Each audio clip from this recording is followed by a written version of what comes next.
मायका खिड़की के पास खड़ी सिमरन सोच रही थी, भाई दूज आने वाली है, पर इस बार ना तो माँ ने फ़ोन करके भैया के आने की बात कही है और ना ही मुझे आने को बोला है। ऐसा कैसे हो सकता है?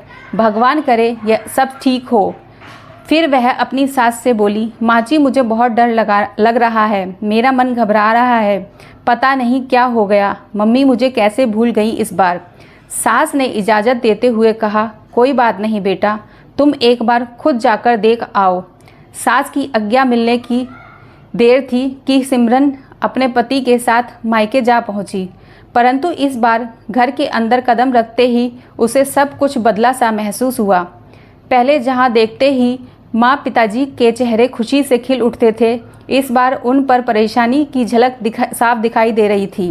पहले भाभी उसे देखते ही दौड़कर चली आती और प्यार से गले लगाती थी, इस बार दूर से हल्की सी मुस्कान दी। भैया भी ज़्यादा खुश नहीं दिखे। सिमरन ने जैसे तैसे एक रात बिताई, परंतु अगले दिन जैसे ही उसके पति उसे मायके छोड़कर वापस चले गए, तब उसने अपनी माँ से बात की। तब माँ ने बताया, इस बार कोरोना के चलते भैया का काम बिल्कुल बंद हो गया है। कंपनी ने बहुत लोगों को काम से निकाल दिया है, जिसमें तेरे भाई की नौकरी भी चली गई है और जैसे तैसे कोई छोटी नौकरी पकड़कर घर चला रहा है, ऊपर से और समस्याएं भी आ जाती हैं। इसी वजह से तेरे भैया को तेरे घर भी ना भेज सकी। सिमरन बोली, कोई बात नहीं माँ, यह मुश्किल दिन भी जल्दी निकल जाएंगे, आप चिंता मत करो। शाम को भैया भाभी आपस में बात कर रहे थे, जो सिमरन ने सुन ली। भैया बोल रहे थे, पहले ही घर चलाना इतना मुश्किल हो रहा है, ऊपर से बेटे की कॉलेज की फ़ीस और परसों भाई दूज है, सिमरन को भी कुछ देना पड़ेगा। भाभी बोली, कोई बात नहीं, आप चिंता ना करें, यह मेरी चूड़ियाँ बहुत पुरानी हो गई हैं, इन्हें बेचकर जो पैसा आएगा उससे सिमरन दीदी को त्योहार पर कुछ दे देंगे और कॉलेज की फ़ीस भी भर देंगे। सिमरन को यह सुनकर बहुत बुरा लगा।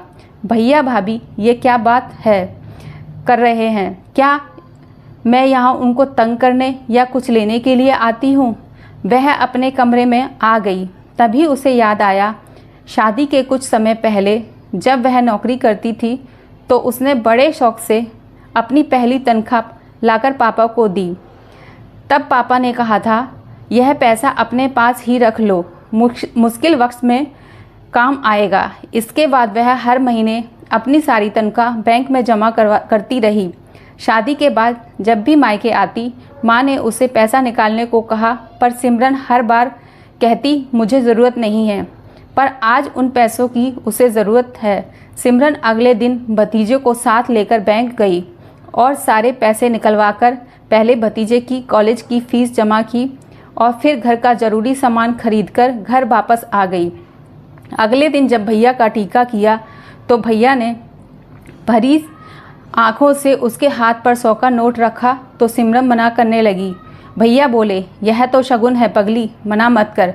सिमरन बोली, भैया बेटियां मायके शगुन के नाम पर कुछ लेने नहीं, बल्कि अपने माँ बाप की अच्छी सेहत की कामना करने, भैया भाभी का माँ बाप की सेवा करते देख ढेरों दुआएं देने और बड़े होते भतीजे भतीजी की नज़र उतारने आती हैं। जितनी बार मायके की दहलीज पार करती हैं, ईश्वर से उस दहलीज की सलामती की दुआ करती हैं। जब मुझे देख मम्मी पापा के चेहरे पर रौनक आती है, भाभी मुझे दौड़कर गले लगाती हैं, आप लाड़ लड़ाते हो, मुझे मेरा सगुन वहीं मिल जाता है। फिर अगले दिन सिमरन ने मायके से विदा लेकर ससुराल जाने के लिए जैसे ही दहलीज पार की, भैया का फ़ोन बजा।